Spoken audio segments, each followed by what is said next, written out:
In a village called Swazi, there lived a woman named Esther. Esther was an albino, and her skin was as pale as moonlight, contrasting sharply with the rich, dark tones of her fellow villagers.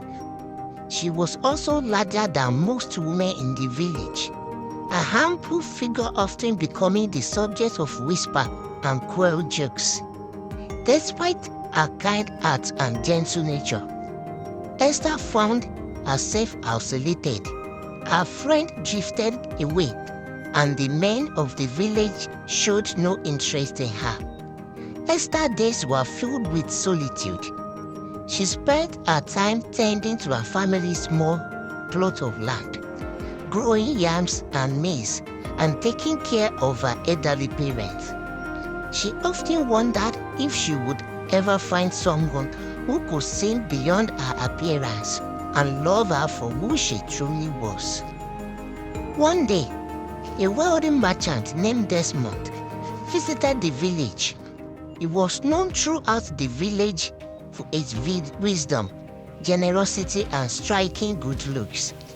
Desmond was searching for rare herbs that only grew in the surrounding area, and he had heard that the villagers might be able to guide him to the right places. As Desmond walked through the village, he noticed Esther in her garden.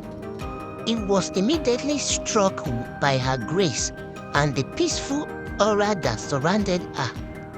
Ignoring the curious glances from the other villagers, he approached her and asked for direction to the hills. Esther, though surprised by the attention from such a distinguished visitor, politely gave him the information he needed. Desmond thanked her and continued on his way, but he couldn't shake the image of her from his mind. Over the next few days, Desmond found himself returning to Esther's garden, ostensibly to ask more questions about the herbs. Each time, he lingered longer, captivated by her intelligence, her laughter, and the warmth in her eyes. Despite her initial shyness, Desmond began to open up, sharing stories and dreams she had never told anyone else. The villagers watched in amazement as the handsome merchant spent more and more time with the outcast woman. They couldn't understand what Desmond saw in Esther, but it soon became clear that it was Martin.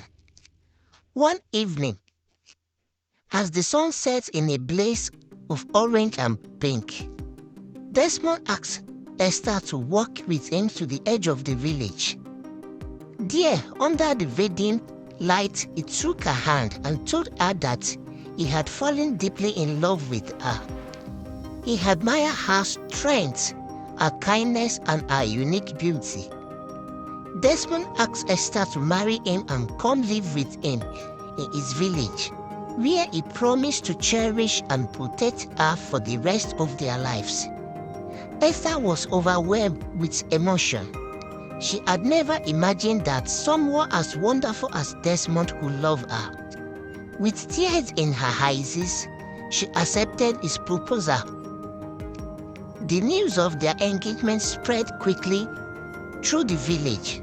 Some people were shocked, others were envious, but a few began to see Esther in a new light, realizing that they had misjudged her all along. On the day of the wedding, Desmond arrived with a grand procession. His village had sent gifts of gold, fine clothes, and rare spices to honor the bride. As Esther walked down the hassoe, dressed in a beautiful gown that shimmered like the night sky, the villagers could not help but gasp at her radiance. The ceremony was a joyous affair, filled with music, dancing, and feasting. For the first time in her life, Esther felt truly accepted and loved, not just by Desmond, but by everyone around her. As the years passed, Esther and Desmond's love grew stronger. They built a home filled with laughter and happiness, and Esther became a beloved figure in her new village.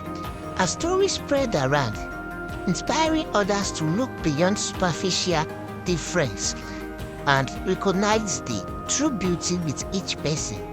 And so, Esther lived a life she had once only dreamed of, proving that love and kindness can overcome even the deepest prejudices.